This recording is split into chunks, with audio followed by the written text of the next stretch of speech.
Hi friends, Karthi Revathi சீரியலை பற்றி தான் இந்த வீடியோவில் நம்ம பார்க்க போகிறோம். வாங்க வீடியோக்குள்ளே போகலாம். வீடியோக்குள்ளே போகிறதுக்கு முன்னாடி நம்ம சேனலுக்கு நீங்கள் புதுசாக இருந்தால் லைக் அண்ட் சப்ஸ்கிரைப் பண்ணி சப்போர்ட் பண்ணுங்கள். அப்போ தான் நான் போடுற உடனுக்குடன் நோட்டிஃபிகேஷன் உங்களுக்கு வரும். இப்போ வாங்க என்ன நடக்குதுன்னு சொல்லிட்டு பார்க்கலாம்.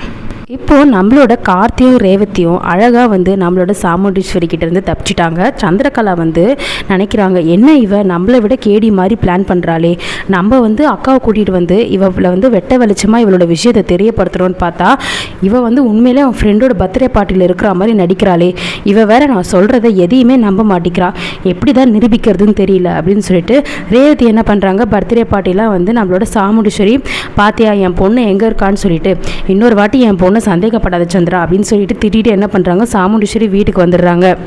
அப்போது நம்மளோட கார்த்தி ஃபோன் பண்ணுறாரு, என்ன ரேவதி உங்கள் அம்மா போயிட்டாங்களா அப்படின்னு சொல்லிட்டு. ஆமாம் மாமா, எங்கள் அம்மா போயிட்டாங்க. கார்த்தி என்ன பண்ணுறாருன்னா, சாமுண்டீஸ்வரியும் வரத்துக்கு முன்னாடியே பார்த்திங்கன்னா நம்மளோட சிவனாண்டியும் சந்திரகலாவும் அந்த வீட்டு வெளியே வந்ததை கேமராவில் பார்த்துட்டாரு. ஃபோன் மூலயமா கனெக்ட் பண்ணி வச்ச ஃபோன் மூலயமா பார்த்துட்டு, அப்போது இவங்க எப்படியோ அவங்க அம்மா கிட்ட சொல்லி அம்மாவை கூட்டிகிட்டு வருவாங்கன்னு சொல்லிட்டு கரெக்டாக அவங்க ஃப்ரெண்டோட வீட்டில் விட்டுட்டாரு. இவங்க வரத்துக்கு முன்னாடியே பர்த்டே பார்ட்டி மாதிரி அரேஞ்ச் பண்ணி என்ன பண்ணிட்டாங்கன்னா, அவங்க ஃப்ரெண்டை கேக் வெட்ட சொல்லி ஒரு ஏற்பாடு பண்ணிட்டாங்க. ஸோ அதை பார்த்திங்கன்னா சாமுண்டீஸ்வரியே சந்திரகலா தான் போய் சொல்கிறா, நம்ம பொண்ணு உண்மையாக தான் இருக்கான்னு சொல்லிட்டு சந்திரகலாவை போட்டு பயங்கரமாக திட்டிட்டாங்க. இந்த மாதிரி இன்னொரு வாட்டி சந்தேகப்படுற வேலை வச்சுக்காத, உன்னோட பேச்சை கேட்டு தான் என் புருஷனை சந்தேகப்பட்டு இப்போ அவர் மூஞ்சிலே முழிக்க முடியாத நிலமையில இருக்கேன். இப்போ ரெண்டாவது என் பொண்ணை சந்தேகப்பட சொல்கிறியா, இதோ பாரு சந்திரா, இனிமேல் இந்த விஷயத்தை இப்படியே விட்டுன்னு சொல்லிட்டு அங்கேருந்து பார்த்திங்கன்னா நம்மளோட சாமுண்டீஸ்வரி வந்துடுறாங்க. சந்திரகலா வெறுத்து போய் உட்காந்துருக்காங்க, நம்ம சொன்னது எதுவுமே நடக்கலையே, இப்படி லாஸ்ட்டில் ஏமாத்திட்டாலே ரேவதி அப்படின்னு சொல்லிட்டு. அதுக்கேற்ற மாதிரி நம்ம அக்காவும் நம்ப மாட்டேங்கிறது, நம்ம சாமுண்டீஸ்வரி இந்த மாதிரிலாம் பண்ணுறத அவங்க ஃப்ரெண்டு பார்த்தா என்ன நினைப்பாங்க, ஏன் சந்திரா இப்படி அவமானப்படுத்திட்டு இருக்கா, வா வீட்டுக்கு போகலான்னு சொல்லிட்டு அங்கேருந்து கூட்டிகிட்டு வந்துட்டாங்க. இப்போ பார்த்தீங்கன்னா கார்த்தி சொல்கிறார் ரேவதி கிட்ட, இங்கே பாரு ரேவதி, இப்போ ஏதோ நம்ம தப்பிச்சிட்டோம், ஆனால் இனிமேல் தான் நம்ம ஜாக்கிரதையாக இருக்கணும் அப்படின்னு சொல்கிறாங்க. இப்போ உங்கள் சித்திக்கு விஷயம் தெரிஞ்சிச்சு பாரு, இனிமேல் நம்ம பார்க்குறது அவாய்ட் பண்ணுறது இதெல்லாம் இருக்கக்கூடாது, முடிஞ்ச அளவுக்கு ஃபோன்லேயே பேசிக்கலாம் அப்படின்ற மாதிரி சொல்கிறாங்க. மாமா எப்படி மாமா பார்க்காம இருக்க முடியும், சித்தி தானே, அவங்களுக்கு என்றைக்கோ ஒரு நாள் விஷயம் தெரிய தான் போகுது, அதுக்கு எதுக்கு நீங்கள் டென்ஷன் ஆகுறீங்க, அது இப்போ தெரிஞ்சால் என்ன இருக்குது அப்படின்னு சொல்லும்போது, அப்படி கிடையாது ரேவதி, நம்மளே சொல்கிறது வேற, அவங்களுக்கா தெரியறது வேற, அதனால் நீ இப்போதைக்கு எந்த விஷயத்தையும் வெளியே காமிச்சிக்காத, உங்கள் சித்திக்கு தெரிஞ்சதே இப்போ எனக்கு வருத்தமாக இருக்குது, இந்த கும்பாபிஷேகம் நடக்கிறதுக்குள்ளே யாருக்கும் இந்த விஷயம் தெரியக்கூடாதுன்னு நினச்சேன், ஆனால் அவங்க சித்தி எப்படி கண்டுபிடிச்சிட்டாங்க பார்த்தியா அப்படின்னு சொல்லும்போது, சித்திக்கு தானே தெரிஞ்சுது, அவங்க தெரிஞ்சால் தெரிஞ்சுட்டு போட்டோமே அப்படின்னு சொல்லிட்டு நம்ம ரேவதி கூலாக சொல்கிறாங்க.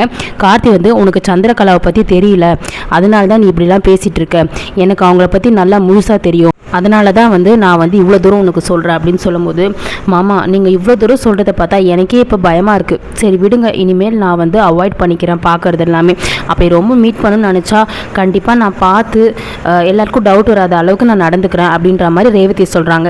சரின்னு சொல்லிட்டு அங்கேருந்து ரேவதி கிளம்பி சந்தோஷமாக வீட்டுக்கு வராங்க. அப்போ பார்த்திங்கன்னா நம்ம ரோகிணி மயில்வாகனும் வீட்டில் இருக்க எல்லாரும் ஹாலில் உட்காந்துருக்காங்க. ரேவதி வந்ததுக்கப்புறம் ரொம்ப சந்தோஷமாக உள்ளே வரும்போது நம்ம சந்திரகலா முறைச்சிக்கிட்டே இருக்காங்க ரேவதியை, பாரு எல்லாத்தையும் பண்ணிட்டு எப்படி ஒன்றுமே தெரியாத மாதிரி வராப்பாரு அப்படின்னு சொல்லும்போது, என்னம்மா உன்னோட பர்த்டே பார்ட்டிலாம் முடிஞ்சுதான்னு சொல்லிட்டு நம்மளோட சாமுண்டீஸ்வரி கேட்குறாங்க. அப்போ ரேவதி ரொம்ப சந்தோஷமாக முடிஞ்சுதுமா, என் ஃப்ரெண்டு வேற என்னை மூவிக்கெலாம் கூட்டிகிட்டு போனால் ரொம்ப ஜாலியாக இருந்தேன் அப்படின்னு சொல்லிட்டு போய் சொல்லிட்டு இருக்காங்க. சந்திராவுக்கு ஆத்திரம் தாங்க முடியல, எப்படியோ நம்ம சொல்கிறதுல நம்ப போகிறதில்ல. அப்போது பக்கத்தில் அக்கா அவள் மூவிக்கு போகிறேன்னு சொல்லிட்டு திருப்பியும் கார்த்தியை தான் பார்க்க போயிருப்பான்னு சொல்லும்போது, நீ வாயை மூடு சந்திரா அப்படின்னு சொல்லிட்டு சொல்கிறாங்க நம்ம சாமுண்டீஸ்வரி. இப்போதைக்கு நம்மளோட சந்திரகலா ஆதாரம் இல்லாததுனால எதையும் சொன்னாலும் சாமுண்டீஸ்வரி நம்ப மாட்டாங்க, ஆனால் சந்திரகலா ஒரு நினச்சிட்டாங்க, இன்னொரு வாட்டி நீ மாட்டுவல்ல அப்போ நான் பார்த்துருக்குறேன் அப்படின்னு சொல்லிட்டு நினச்சிட்டு என்ன பண்ணுறாங்கன்னா விட்டுடுறாங்க. நம்ம ரேவதி இஷ்டத்துக்கு போய் சொல்லிட்டு இருக்காங்க, நான் எவ்வளோ ஜாலியாக இருந்தேன் தெரியுமாக்கா அப்படின்னு சொல்லிட்டு நம்ம ரோகிணி கேட்குறாங்க, என்னம்மா நேற்றுலேருந்து டைம் போலியான்னு கேட்டுட்டு இருந்தே, இப்போ உனக்கு டைம் போயிட்டு இந்த டைம் முடிஞ்சிருச்சா, நேற்றெல்லாம் எங்களோட உயிரை எடுத்துட்டேன், எங்களுக்கே இந்த வீட்டுக்கு கெடிகாரம் ஓடுதா இல்லையான்னு சொல்லிட்டு சொல்கிற அளவுக்கு இவ எங்கள் மைண்டெல்லாம் மாற்றி வச்சுட்டாமா அப்படின்னு சொல்லும்போது, அப்போ ரேவதி சந்தோஷமாக என்ன பண்ணுறாங்க உள்ளே போயிடுறாங்க.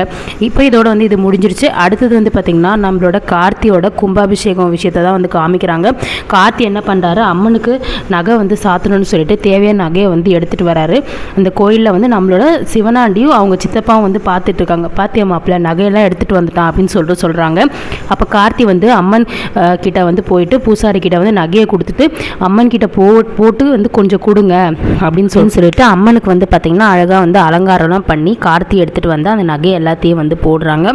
அதாச்சும் நம்ம ராஜா சேதுபதி அவருக்கு வந்து பார்த்திங்கன்னா இந்த நகையெல்லாம் போட்டு கும்பாபிஷேகம் நடக்கணும், அவங்க வந்து காலங்காலமாக வச்சுருக்க இந்த நகையை மட்டும்தான் போட்டு நடக்கணும் அப்படின்றது தான் வந்து விருப்பம். ஸோ அதே தான் வந்து நடக்கிறதுக்கு தான் கார்த்தி வந்து இந்த நகையை வந்து பத்திரமா எடுத்துகிட்டு வந்து போட்டுட்டு கொடுக்க சொல்லியிருக்காரு. அப்போ வந்து பார்த்திங்கன்னா சிவனாண்டி ஒரு பிளான் பண்ணிட்டாரு, இந்த நகையை ஆட்டையை போட்டுருலாம். அப்போ அவன் என்ன பண்ணுவான், ராஜா சேதுபதி இந்த நகையெல்லாம் அவங்க பூர்வீக நகையை வந்து நம்ம ஆட்டையை போட்டால் அப்புறம் எப்படி நம்ம கும்பாபிஷேகத்தை அவங்க நடத்துவாங்க, என்ன அம்மனுக்கு வேறு நகையாக போடுவாங்க, பூர்வீக நகை போட்டு தானே நடத்தணும் அப்படின்ற மாதிரி வந்து பிளான் பண்ணிகிட்ருக்காரு. இப்போ வந்து பார்த்திங்கன்னா நம்ம சந்திரகலா வந்து ஃபோன் பண்ணி வந்து கூப்பிட்றாரு. இந்த மாதிரி வந்து என்னங்க என்னாச்சு அப்படின்னு சொல்லிட்டு சந்திரகலா வந்து கேட்குறாங்க. அப்போ வந்து பார்த்திங்கன்னா இந்த மாதிரி சந்திரா நான் ஒரு முடிவு எடுத்திருக்கேன், இப்போதைக்கு நம்ம முதலே வந்து ஒரு நல்ல திட்டத்தை போட்டு நம்ம வந்து கும்பாபிஷேகம் தடுக்கிறதுக்கு ஒரு வாய்ப்பு கிடச்சிருக்கு. நம்ம என்ன பண்ணலாம், இந்த நகையை வந்து நம்ம எப்படியாச்சும் திருடி வச்சுக்கிட்டா அந்த கார்த்திக்கு அவமானமாக போயிடும். அது மட்டும் இல்லை, அவன் கும்பாபிஷேகம் நடக்கவே நடக்காது.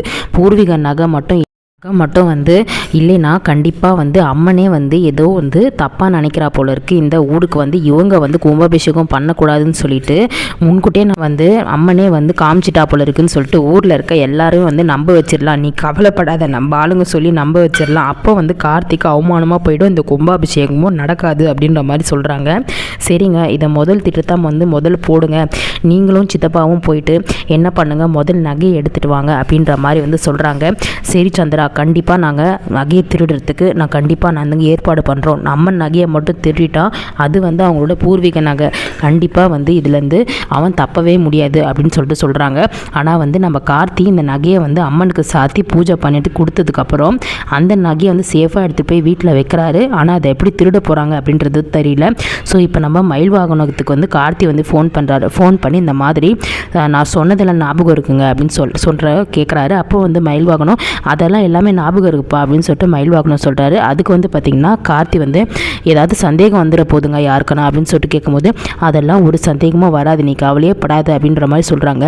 இந்த விஷயம் ரேவதி கிட்ட கூட நான் எதுவுமே சொல்லலைங்க அப்படின்னு வந்து சொல்கிறார் நம்ம கார்த்தி.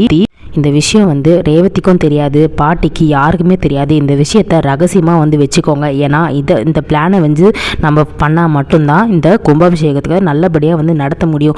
இல்லைன்னு வச்சுக்கோங்களேன், அந்த சிவனாண்டி ஆகட்டும் இல்லை அங்கே இருக்க சந்திரகலா ஆகட்டும் ஏதாவது ஒன்று கண்டிப்பாக வந்து பண்ணுவாங்க. அதுக்கு நம்ம விடக்கூடாது. கண்டிப்பாக வந்து இந்த பிளானை வந்து கரெக்டாக பண்ணி முடிச்சுக்கோங்க. இன்னொரு விஷயம், உங்கள் வீட்லேயுமே இந்த விஷயத்தை வந்து தெரிஞ்ச மாதிரி வந்து காமிச்சிக்காதீங்க. இந்த விஷயம் வெளியே தெரிஞ்சதுன்னா கண்டிப்பாக வந்து நம்மளுக்கு ஆபத்து தான், நம்ம பிளான் பண்ணபடி எதுவுமே நடக்காத போயிடும் அப்படின்ற மாதிரி கார்த்தி வந்து சொல்கிறாரு. இப்போது சந்திரகலாவும் சிவனாண்டியும் அவங்க சித்தப்பாவும் என்ன பண்ணுறாங்கன்னா நகையை வந்து ஆட்டையை போடுறதுக்காக தான் பார்த்துட்டு இருக்காங்க. நகையை திருடி வச்சுக்கிட்டா இவன் எப்படியாவது கும்பாபிஷேகம் நடக்க முடியாதுன்ற ஒரு பிளானில் வச்சுருக்கான். ஆனால் கார்த்தி வந்து ரகசியமாக ஒரு பிளான் வச்சுருக்காரு. அதை வந்து மயில் வாங்கினதுக்கிட்ட மட்டும்தான் சொல்லியிருக்காரு. அந்த பிளான் என்னன்றது தான் இனிமேல் வந்து நம்ம வந்து சீரியலில் வந்து பார்க்கப்படுது. ஸோ நெக்ஸ்ட்டு என்ன நடக்குதுன்னு சொல்லிட்டு வெயிட் பண்ணி பார்க்கலாம்.